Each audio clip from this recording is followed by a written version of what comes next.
vine para quedarme, dijo mi suegra, acomodando las maletas en un rincón de la sala. En ese instante, me di cuenta de que mi esposo la había traído a vivir con nosotros, sin avisarme. Y fue ahí cuando comenzó mi pesadilla. Desde el inicio de mi matrimonio con Rafael, supe que no sería fácil lidiar con su familia, especialmente con Celina, su madre. Y no era cuestión de antipatía. Era una cuestión de supervivencia emocional. Celina era el tipo de mujer que no pedía permiso ni disculpas. Ella invadía. Se imponía. Mandaba. Y por más que yo intentara mantener una relación mínimamente civilizada, bastaba un comentario fuera de lugar o una mirada atravesada para dejar claro que, para ella, yo no era más que otra cualquiera que se atrevió a creer que merecía a su hijo. Aún recuerdo nuestro primer almuerzo dominical en casa de ellos. Celina hizo un comentario, directo, delante de todos, sobre cómo las mujeres de hoy no sabían mantener un hogar como antes. Jacinto, el padre de Rafael, soltó una risa corta y dijo algo que la irritó. En segundos, ya estaban a los gritos. Y no fue un caso aislado. Casi cada vez que yo pisaba esa casa, salía con dolor de cabeza y un silencio incómodo me acompañaba hasta casa. Discutían como si fuera un hábito, un ritual semanal, como si el conflicto fuera el único idioma que conocían. Rafael intentaba disimular. A veces se reía, fingía que era cosa de familia. Otras veces, se encogía, como si aún fuera el niño que creció en medio de aquella guerra silenciosa y ruidosa al mismo tiempo. ¿Y yo? Yo respiraba hondo. Trataba de mantener la compostura. Inventaba excusas para no ir. Me ofrecía para trabajar los domingos, solo para evitar la escena. Pero lo que nadie percibía, o fingía no percibir, era que Jacinto se estaba apagando.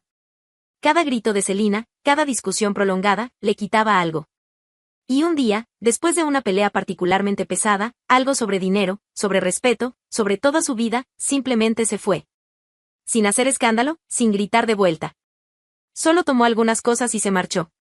Fue como ver a alguien liberarse de un cautiverio de décadas. Y yo lo entendí. Tal vez antes que Rafael. Celina se quedó sola. Y, claro, no le gustó ni un poco. Pero no lloró delante de nadie. No pidió ayuda. Fingió orgullo. Pero se podía ver en sus ojos, se estaba derrumbando por dentro. El abandono, aunque merecido, había roto algo en ella. Y como toda persona que se niega a enfrentar su propio dolor, hizo lo que siempre supo hacer, se aferró a su hijo. Rafael se convirtió en su salvación. Y eso fue el comienzo del colapso. Empezó a llamar con más frecuencia. Aparecía sin avisar. Siempre con alguna excusa, solo vine a dejar un pan que sobró, o estaba pasando por aquí. Pero vivía en otro barrio. Nadie pasa por aquí por casualidad. Y Rafael, con el corazón de siempre, o con la culpa que siempre lo condujo, no se daba cuenta de lo que se estaba gestando. O fingía que no lo veía. Llamaba a Rafael todo el tiempo, le mandaba mensajes con emojis tristes, hablaba de soledad como quien recita un poema trágico. Todo con ese tono velado, de quien nunca pide nada directamente, pero espera todo. Y Rafael, se conmovía. Claro que se conmovía. Mi madre está pasando por una etapa difícil, Mireia. Solo necesita un poco de cariño, decía él. Pero yo ya sabía a dónde iba a parar todo eso. No tardó mucho. Un jueves cualquiera, llegué a casa después de un día lleno en la oficina. Apenas abrí la puerta y sentí que algo estaba fuera de lugar. En el sofá de la sala, ahí estaba ella. Celina. Con las piernas cruzadas, el abrigo doblado sobre el respaldo, una taza de nuestro juego nuevo en la mano, como si estuviera en su propio castillo. Ni siquiera me miró directamente. Solo dijo, sin cambiar el tono de voz, vine para quedarme. Fue así. Sin aviso. Sin conversación. Sin siquiera la cortesía de fingir que era temporal. Mi mirada recorrió rápidamente el ambiente. 2 maletas medianas apoyadas en la pared. Su bolso sobre mi sillón. Un par de pantuflas nuevas al lado del estante. Y el perfume de ella, fuerte, empalagoso, ya empezaba a mezclarse con el de la casa. Mi casa. Fui directo al cuarto. Rafael estaba sentado al borde de la cama, con el celular en la mano, como si nada hubiera pasado. Cuando me oyó entrar, se levantó rápido, intentando parecer tranquilo. Ah, amor, llegaste temprano hoy, ¿no? ¿Qué está pasando? Pregunté, sin rodeos. Respiró hondo. No podía mirarme a los ojos. Ella va a vivir con nosotros por un tiempo. Hasta que se reorganice. ¿Y cuándo pensabas contarme eso? Iba a hablar contigo esta noche. Pero, ya no tenía dónde quedarse. Pensé que era lo mejor. Es mi madre, Mireia. Me crió sola. No podía dejarla así. ¿Y yo? ¿No tengo derecho a opinar? No es cuestión de opinar. Es cuestión de humanidad, dijo, con la voz más alta de lo necesario. Está frágil. Eso me ardió. No se trataba solo de que ella estuviera ahí. Se trataba de cómo estaba ahí. Sin invitación, sin diálogo, tomando un lugar que nunca le fue ofrecido. Y Rafael, en vez de ser mi compañero, eligió ser el hijo obediente. Otra vez. Bajé sin decir nada más. Celina ya estaba manipulando los controles del televisor, como si todo eso fuera natural. Me lanzó una sonrisa leve, casi provocadora. Sabes, Rafael siempre fue de buen corazón. Igualito a su padre, al principio. El sarcasmo estaba ahí, disfrazado. Como siempre. Esa noche, dormí dándole la espalda a la pared, intentando entender cómo la casa en la que había invertido años de esfuerzo, sacrificio y afecto se había convertido en un territorio invadido. Y todo con la complicidad de quien debería, al menos, protegerme. No tardó para que la casa dejara de ser mía. Celina no solo se instaló, se esparció. Al tercer día, ya estaba reorganizando la despensa. ¿Azúcar al lado de la harina? Esto es una tragedia, dijo, mientras sacaba todo del lugar, como si yo fuera una niña desordenada. Fingía que era un favor, pero cada gesto suyo venía cargado de juicio. Se quejó de las cortinas de la sala, llamó a mi juego de platos demasiado simple, y, una mañana, al verme salir para el trabajo, comentó, ¿vas así, en serio? Todo era sutil. Pero poco a poco, minaba mi presencia. ¿Y lo peor? Rafael lo veía todo. Y no decía nada. Intenté aguantar. Ignorar.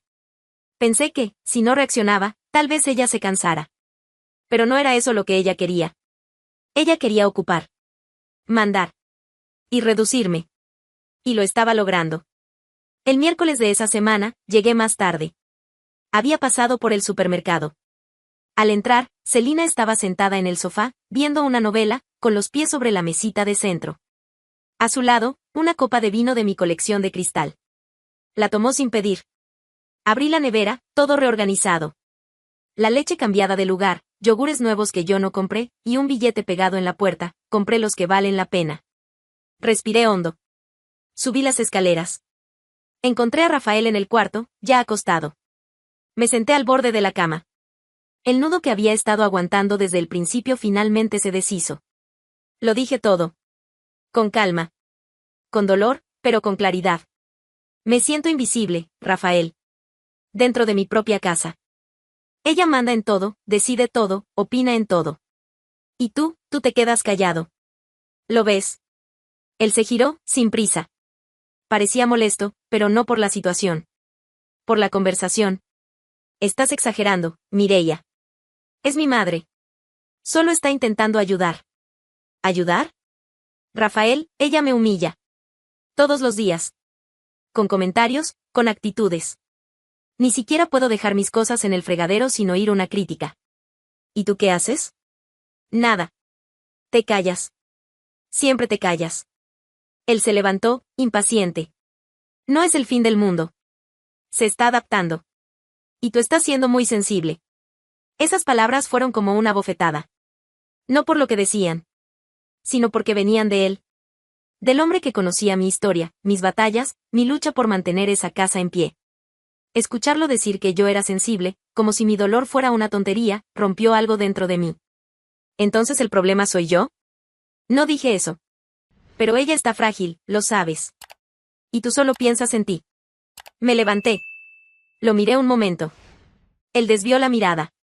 El silencio dolía más que cualquier respuesta. Salí del cuarto. Abajo, Celina seguía en la sala. Me lanzó una mirada irónica, como si supiera exactamente lo que acababa de pasar.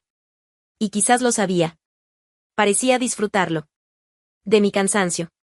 De mi soledad. Cuando las cosas se ponen difíciles, es cuando se ve quién es realmente fuerte, murmuró, sin apartar los ojos de la televisión. Volví a subir. Me encerré en el baño. No por drama. Sino porque era el único lugar donde ella aún no había entrado. Y ahí, en silencio, entendí, me estaban borrando. Poco a poco. Y nadie iba a venir a salvarme. Mucho menos Rafael. Fue un domingo. Al final de la tarde. La televisión estaba encendida, la luz de la cocina prendida, y el olor del guiso que había preparado aún flotaba en el aire. No es que alguien lo hubiera agradecido, Celina ya se había quejado de la sal, y Rafael apenas probó la comida. Estábamos todos en la sala, en un silencio incómodo, cuando ella soltó otro de sus comentarios venenosos. Esta vez, directo, sin disfraz. En mi época, sabíamos cómo llevar una casa. Hoy en día, cualquiera cree que puede llamarse esposa.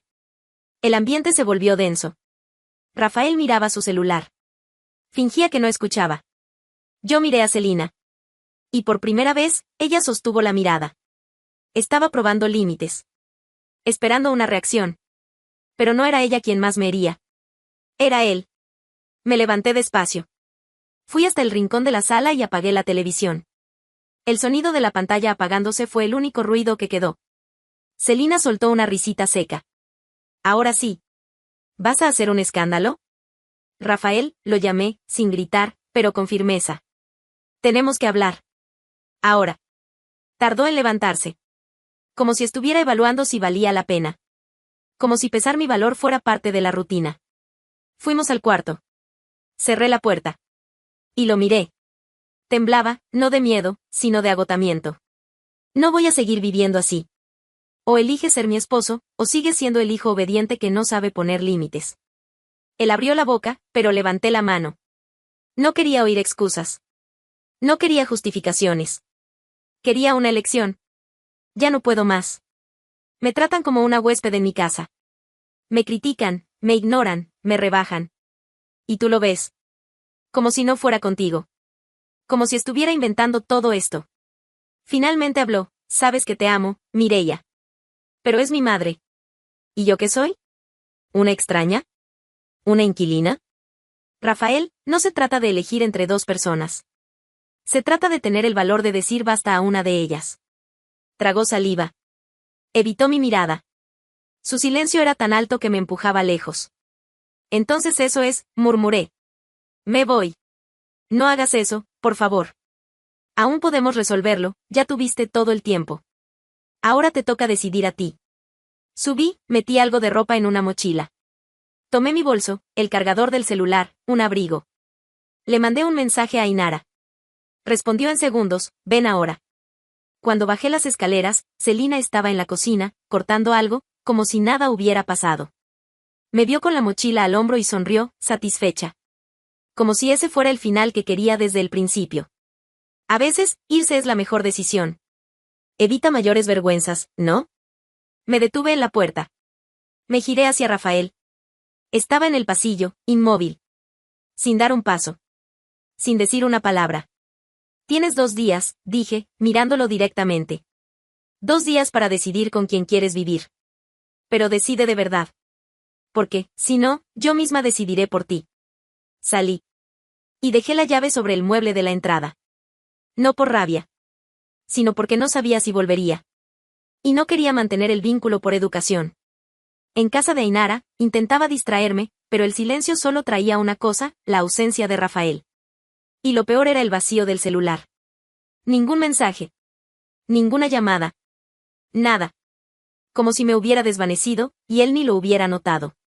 Cada hora que pasaba me confirmaba lo que más temía, quizás él había elegido el camino más fácil. Quedarse donde estaba. Del lado de quien grita más fuerte. Del lado que lo libraba de la responsabilidad de madurar. Pero del otro lado de la ciudad, él no estaba tan tranquilo como parecía. Mientras yo me preguntaba si me extrañaría, Rafael miraba el plato de comida intacto frente a él. La mesa estaba puesta. Celina había preparado una de sus recetas antiguas, las mismas de cuando él era niño. Un gesto calculado. Un intento de retenerlo por el estómago, y por la memoria. Otra vez comí sola, dijo ella, sirviéndose otro pedazo de carne. Estás tan distante, hijo. Rafael seguía en silencio. Sabes que no es tu culpa, ¿no? Añadió ella. Mireia siempre tuvo un carácter difícil. Nunca quiso acercarse a mí. Desde el principio, hizo cuestión de mantener distancia. Él alzó la mirada. Por primera vez en mucho tiempo, la miró directamente. Y mamá, basta. Ella se congeló un segundo, con el cuchillo en el aire. Sonrió, nerviosa. ¿Basta de qué, Rafael? Está sensible, todo esto es culpa de ella. Ella te puso en mi contra, ¿verdad? No. Ella no me puso en tu contra. Yo abrí los ojos. Celina dejó los cubiertos sobre el plato con fuerza. Su voz cambió, se fue la dulzura forzada, y apareció su tono real. Seco. Cortante. Yo te crié sola. Mientras tu padre se escapaba a los bares por la noche, era yo quien te bañaba, te hacía dormir, te cuidaba cuando tenías fiebre. ¿Y así me lo pagas? Y te lo agradezco. Siempre te lo he agradecido. Pero eso no te da derecho a destruir lo que estoy construyendo ahora. Ella se levantó de la silla, con la emoción subiendo. Pero era orgullo, no tristeza. No tengo a nadie, Rafael. A nadie. La única persona que tengo en el mundo eres tú. ¿Y ahora tú también me vas a abandonar? ¿Vas a dejarme sola en esa casa fría, después de todo lo que hice por ti? No soy responsable de tu soledad, respondió él, con más firmeza que nunca. Tú alejaste a todos, uno por uno. ¿Ahora quieres que yo me sacrifique para que no tengas que enfrentarte al silencio que tú misma creaste? ¿Sacrificio? Yo soy tu madre. Y Mireia es mi esposa. Y la dejé irme por tu ego. La vi salir por esa puerta sin mover un dedo, mamá. Y eso me destruyó. Ella lo miraba con los ojos muy abiertos. Por primera vez, parecía que no sabía qué decir. Me usaste, continuó él, con la voz quebrada, pero sin romperse. Cargaste tu dolor sobre mis hombros, me ataste con la culpa. Y yo lo permití. Pero se acabó. Ya no voy a seguir eligiendo el papel de hijo a costa de ser un esposo ausente. Celina se volvió a sentar. Estaba pálida, pero aún intentó apelar. ¿Entonces eso es todo? ¿Vas a arrojarme de nuevo a esa casa como si fuera basura? No, mamá. Te voy a llevar a tu casa. Y vas a tener que aprender a vivir con las decisiones que tomaste. Igual que yo estoy intentando arreglar las mías. Ella no respondió. Sabía que había perdido. Y tal vez, en el fondo, sabía que lo merecía. Pero no lo admitiría. Nunca lo admitiría. Rafael subió, tomó sus maletas. Ni siquiera preguntó si necesitaba ayuda. Ya estaban listas. Tal vez ella ya sabía que ese momento llegaría. Media hora después, el auto estaba en movimiento, con Celina sentada al lado, en silencio absoluto. Por la ventana, miraba la ciudad, como si calculara lo que quedaba del imperio que intentó construir dentro de nuestra casa. Y que por fin se derrumbaba. Llegó el segundo día. No había dormido bien, otra vez. Traté de ocuparme con cosas pequeñas, ordené mi ropa en casa de Ainara, respondí correos, lavé una taza que ni siquiera era mía. Cualquier cosa para no mirar el celular cada 5 minutos. A las 23, él llamó. Respiré hondo. Contesté sin decir nada. Solo esperé. Me la llevé, dijo, directo. A su casa. Ayudé a guardar las cosas, dejé las compras de la semana. Y me fui. Sin mirar atrás. Guardé silencio. Él continuó, debí haberte protegido. Debí haber puesto límites. Pero no supe cómo. Me quedé en la neutralidad hasta que todo colapsó. Y tú tenías todo el derecho de irte. Me lo merecía. No sé cómo explicarlo, pero en ese momento supe que él estaba diferente. Ya no era el Rafael que evitaba conflictos. Era alguien que había pasado por un choque. Que finalmente había sentido el impacto de lo que causó. ¿Por qué ahora? Pregunté, tranquila. Porque perderte fue peor que enfrentarla. Porque me di cuenta de que no sirve de nada amar a alguien si no tienes el valor de luchar por esa persona. Y porque, por primera vez, entendí que ser adulto no es solo pagar cuentas o levantarse temprano, es tomar posición. Y fallé en eso. Pero no voy a fallar otra vez. Cerré los ojos. Por dentro, algo se movió. No era perdón todavía. Era reconocimiento. ¿Y ahora? Pregunté. Ahora, no te voy a pedir que vuelvas de inmediato. Ni prometer cosas que no puedo cumplir. Solo quiero decirte que, si decides volver, no vas a encontrar la misma casa. Ni al mismo hombre.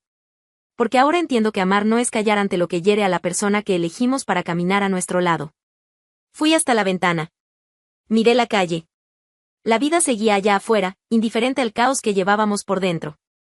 Si vuelvo, Rafael, no volveré al mismo lugar emocionalmente. Y vas a tener que entender eso. Ya no soy la misma. Algo en mí se cansó. Lo sé. Y lo acepto. Yo tampoco soy el mismo. Pero quiero aprender contigo, con esta nueva Mireia. Porque tú mereces a alguien que luche por ti. Y estoy dispuesto a ser ese alguien. Aunque tome tiempo. Aunque duela. Quise llorar, pero no lo hice. No por orgullo. Sino porque, por primera vez, lo que escuché fue suficiente. Volví a casa esa misma noche. Él me recibió en la puerta. No intentó abrazarme. Solo me miró, como si pidiera permiso para existir a mi lado de nuevo. Y entré. La casa estaba diferente. Silenciosa. Libre. Mis cosas estaban en su lugar. Mis olores, mis elecciones. Ningún rastro de ella. Ninguna sombra. En la sala, nos sentamos en el sofá. Uno al lado del otro. Sin prisa. Como dos sobrevivientes después de la tormenta. Vamos a empezar de nuevo, dije. Pero será diferente. Y vas a tener que escucharme. Siempre. Lo prometo. Y no solo escucharte, actuar. Porque el amor que no protege, no es amor. Es egoísmo. Ahí, en medio de lo que quedó de nosotros, construimos el primer ladrillo de la nueva historia. Con cicatrices, sí. Pero también con espacio para reconstruir. Y, sobre todo, con respeto. Porque ahora, finalmente, no era solo una mujer casada. Era una mujer respetada. Y ahora queremos saber, ¿qué harías tú en el lugar de Mireia? ¿Lo dejarías todo atrás o darías una segunda oportunidad? Cuéntanos en los comentarios. Y si te gustan historias intensas como esta, suscríbete al canal y activa la campanita para no perderte los próximos capítulos.